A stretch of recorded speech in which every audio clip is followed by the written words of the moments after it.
The depressed performance arose on account of increased costs, including the expansion of the airline's fleet, as well as the strengthening of the Kenya shilling. The main problem, the main difficulty we encountered during the year was because of fuel. The airline's turnover declined by 8.4% from 107.9 billion shillings to 98.9 billion shillings. We lost 4 billion shillings in our turnover because of the exchange rate.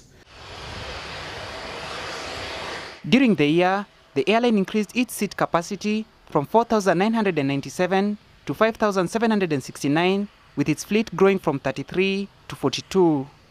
Despite the increased capacity, passenger revenues declined to 85.1 billion shillings from 95.2 billion shillings the previous year. We also struggled from a yield perspective because of competition, and we lost about 2.7 billion shillings because of that.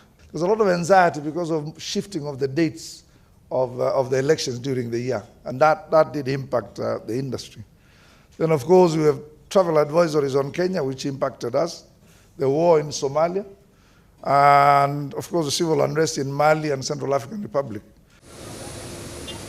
Having launched new destinations to Kilimanjaro, Eldoret, and New Delhi in the just concluded financial year, Kenya Airways has set its eyes on Abu Dhabi and Blantyre in this financial year, with flights to a third destination, Livingstone, having already commenced. Kenya Airways' expense on fuel at 41 billion shillings accounts for about 40% of its total cost. The airline is mulling over measures to contain the impact of volatility in fuel prices. And what we're looking at is a possibility of us starting up our own fuel procurement company. There are discussions going on between us right now and the relevant authorities in government. We will not be the first ones to have done this. Kenya Airways may also invest in the hospitality industry. We tend to provide a lot of business to hotels. When you have a disruption, say at the hub here, most of the passengers end up in hotels. And the question we've been asking ourselves is, why couldn't we start running our own hotel ourselves, possibly jointly with someone else? And that's one project that we are looking at this year. The economic slowdown in the Eurozone and stiff competition remain key challenges for the national carrier. So please support us on that. The directors of the airline recommended against the payment of a dividend.